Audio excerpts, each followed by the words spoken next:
नमस्कार दोस्तों, ये video editorial compilation for mains का पार्ट है। आप प्लेलिस्ट में जाके एडिटोरियल की वीडियोस पेपर वाइज और टॉपिक वाइज देख सकते हो।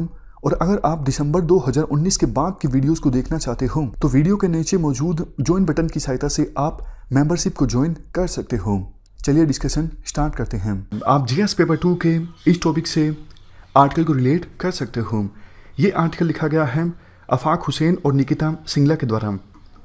देखो, 1972 के शिमला एग्रीमेंट में ये तय हुआ था कि इंडिया और पाकिस्तान के बीच जो एलओसी है, लाइन ऑफ कंट्रोल है, इस पर बॉर्डर ट्रेड को प्रमोट किया जाएगा। लेकिन 33 साल लग गए इस चीज़ को इम्प्लीमेंट करने में। 7 अप्रैल 2005 को भारत के प्रधानमंत्री मनमोहन सिंह ने पहली क्रॉस एलओसी बस को हरी झंडी दिखाकर रवाना किया था। कहाँ से? शेर कश्मीर स्टेडियम श्रीनगर से मुजफ्फराबाद के लिए। और इस बस को कहा गया था कारवां अमन। ये बस चलाई गई थी ताकि इंडिया और पाकिस्तान के बीच कॉन्फिडेंस बिल्डिंग मेजर इस्टाब्लिश किया जा सके, मतलब एक विश्वास पैदा हो इंडिया और पाकिस्तान के बीच, ट्रस्ट का इन्वायरमेंट बने। और इसके अलावा पाकिस्तान ऑक्यूपाइड कश्मीर और जम्मू एंड कश्मीर में जो फैमिलीज रहती हैं उनको रीयूनाइट करना। तो उस समय देखो, सोशल इंटरकनेक्टेडनेस पर ज़्यादा फोकस था।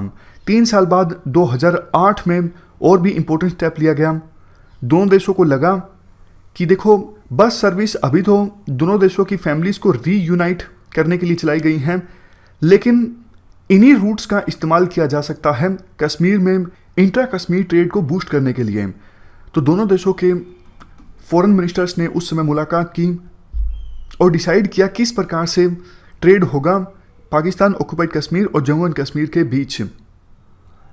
क्या उस समय ये हुआ था 21 ट्रेडेबल आइटम्स हैं, उनको लेकर ट्रेड होगा और बार्टर सिस्टम की सहायता से, मतलब पैसों का लेन देन नहीं होगा। जो पाकिस्तान ऑक्यूपाइड कश्मीर के ट्रेडर्स हैं वो कुछ आइटम्स देंगे, बदले में जम्मू एंड कश्मीर के ट्रेडर्स हैं वो कुछ आइटम देंगे। इस प्रकार से ट्रेड होगा 21 आइटम्स को लेके। इस स्टेप को बहुत बड़ा स्टेप माना गया था। और रूट कौन कौन से डिसाइड हुए थे? एक तो उरी मुजफ्फराबाद और दूसरा पूंछ रावलकोट। तो बहुत से एक्सपर्ट्स ने कहा था एक बार फिर से उम्मीद जगी है कि इंडिया और पाकिस्तान के बीच पीस इस्टाब्लिश होगी। पिछले काफ़ी सालों से जो टेंशन्स का माहौल है उसमें कमी आएगी। तो 10 सालों तक तो देखो ये क्रॉस बॉर्डर एलओसी ट्रेड ठीक ठाक चलता रहा। क्या कुछ निकल के आया, आप यहाँ पर आंकड़े देख सकते हो। 10 सालों में 7500 करोड़ का ट्रेड हुआ एलओसी पर, 1.7 लाख जॉब जनरेट हुई, फ्री रेवेन्यू मिला ट्रांसपोर्टर्स को 66.4 करोड़। ये नंबर्स आपको याद रखने की आवश्यकता नहीं है। कहने का एसेंस ये है, कई सारे स्टेक होल्डर्स को फ़ायदा हुआ, जॉब्स जनरेट हुई, ट्रांसपोर्टर्स को फ़ायदा हुआ, मजदूरों को फ़ायदा हुआ। तो ये एसेंस है, मतलब आंकड़े दिखाने का कि कितने सारे स्टेक होल्डर्स को फ़ायदा हुआ था क्रॉस बॉर्डर एलओसी ट्रेड से। और देखो, फायदे को सिर्फ इन फिगर्स की सहायता से नहीं समझा जा सकता। एक पीस कंस्टिट्यूएंसी पैदा हुई थी, मतलब ऐसे लोग जिनके इंटरेस्ट इन्वॉल्व थे पीस में। जब देखो ऐसे लोगों की संख्या बढ़ती है ना, तो फिर टेररिज्म कम होता है, क्योंकि टेररिस्ट की आवाज़ को फिर कोई सुनता नहीं है। जब ऐसे लोगों की संख्या बढ़ती है जिनके इंटरेस्ट पीस में होते हैं, ना कि वायलेंस में, ना कि इंस्टेबिलिटी में। बट हुआ क्या, इसी साल शुरुआत में सरकार ने क्रॉस बॉर्डर एलओसी ट्रेड को सस्पेंड कर दिया। सरकार ने कहा कि पाकिस्तान ऑक्यूपाइड कश्मीर के कुछ ट्रेडर्स जो इस ट्रेड रूट का गलत इस्तेमाल कर रहे हैं, ट्रैफिकिंग हो रही है और मिसयूज़ भी किया जा रहा है कई प्रकार से क्रॉस बॉर्डर एलओसी ट्रेड को। तो अभी ट्रेड जो है एलओसी पर वो सस्पेंडेड है। आर्टिकल में कहा जाता है देखो, हमेशा ऐसा नहीं रहेगा। अभी रिलेशंस ख़राब हैं, लेकिन फ्यूचर में जब रिलेशंस अच्छे होंगे तो एलओसी ट्रेड पर फिर से बातचीत होगी। लेकिन उससे पहले अभी ये जो समय है, ये समय है ट्रेड के मैकेनिज्म को इम्प्रूव करने का। एक इशू पहले जो ट्रेड हुआ करता था उसमें यह था कि ट्रांसपेरेंसी नहीं हुआ करती थी, जीएसटी के नॉर्म्स को फॉलो नहीं किया जाता था, ट्रेडर्स के लिए रजिस्ट्रेशन पॉलिसी कोई थी नहीं, काफ़ी हैप-हैजार्ड वे में ट्रेड हो रहा था। जो स्टैंडर्ड ऑपरेटिंग प्रोसीजर्स थे वो भी काफ़ी ज़्यादा पुराने हो चुके थे। आवश्यकता अभी ये है कि इस पीरियड का इस्तेमाल किया जाए सिस्टम को इम्प्रूव करने के लिए, ताकि फ्यूचर में जब फिर से ट्रेड हो एलओसी पर तब कोई दिक्कत ना आए, तब पूरी तरह से ट्रांसपेरेंसी हो क्रॉस बॉर्डर एलओसी ट्रेड में। तो कौन से स्टेप्स लिए जाने की आवश्यकता है? सबसे पहले तो देखो, हार्मोनाइज्ड सिस्टम कोड्स में क्लैरिफिकेशन लाने की आवश्यकता है ताकि कमोडिटीज की मिस रिप्रेजेंटेशन रुके।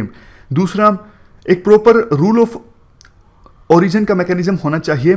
देखो, काफ़ी बार क्या होता है, अब मान लीजिए इंट्रा कश्मीर ट्रेड में टैरिफ नहीं लगते, तो इसका मतलब ये नहीं कि पाकिस्तान सस्ता माल इंपोर्ट करे चाइना से और वही माल भेज दे फिर हमारे जम्मू एंड कश्मीर में। तो रूल ऑफ ओरिजिन हेल्प करता है इस प्रकार की चीज़ों को अवॉइड करने में। मतलब जो पाकिस्तान ऑक्यूपाइड कश्मीर है वहाँ पे जो चीज़ें प्रोड्यूस हुई हैं उनको अगर इंडिया में इंपोर्ट किया जाता है तो उस पर टैरिफ नहीं लगेगा। लेकिन इसका मतलब ये नहीं कि आप दूसरे देशों से सस्ता माल इंपोर्ट कर दो और उस माल को फ्लड कर दो इंडिया में, क्योंकि अभी टैरिफ जो है वो नहीं लगता आप अगर माल एक्सपोर्ट करते हो जम्मू एंड कश्मीर में। तो इस चीज़ को अवॉइड करने के लिए रूल ऑफ ओरिजिन होना चाहिए। उसके बाद जीएसटी और इंटर स्टेट टैक्सेशन रूल्स को इफेक्टिव इंप्लीमेंट करने की आवश्यकता है ताकि टैक्स इवेजन को अवॉइड किया जा सके। उसके बाद ट्रेडर्स के रजिस्ट्रेशन के लिए एक अच्छी पॉलिसी होनी चाहिए ताकि क्रेडिबल ट्रेडर्स जो हैं वो ट्रेड में इन्वॉल्व हों, और जो ट्रेडर्स लाइसेंस लेते हैं वो खुद ट्रेड करें, वो अपने लाइसेंस को आगे डेलीगेट ना करें। इसके अलावा पूरे प्रोसीजर्स को डिजिटलाइज करने की आवश्यकता है। ह्यूमन इंटरवेंशन जो है वो कम से कम होनी चाहिए। ईज ऑफ डूइंग बिजनेस पे ध्यान देने की आवश्यकता है, और इन्वॉइसिंग को मॉनिटर किया जा सके, ट्रेडर्स के रिकॉर्ड को मॉनिटर किया जा सके, ट्रक की डिटेल्स को मॉनिटर किया जा सके। इसके लिए डिजिटल प्लेटफॉर्म को इस्टेब्लिश करने की आवश्यकता है। तो लास्ट में यही बोला जाता है, देखो हमेशा रिश्ते खराब नहीं रहेंगे इंडिया और पाकिस्तान के बीच। कल को बातचीत फिर से स्टार्ट हो सकती है, तो एलओसी ट्रेड जो अभी ठप पड़ा है वो फिर से स्टार्ट हो सकता है, लेकिन ट्रेड फिर से स्टार्ट हो उससे पहले इन सब चीज़ों पर ध्यान देने की आवश्यकता है। तो ये हमने पूरा आर्टिकल डिस्कस किया क्रॉस बॉर्डर एलओसी ट्रेड से संबंधित।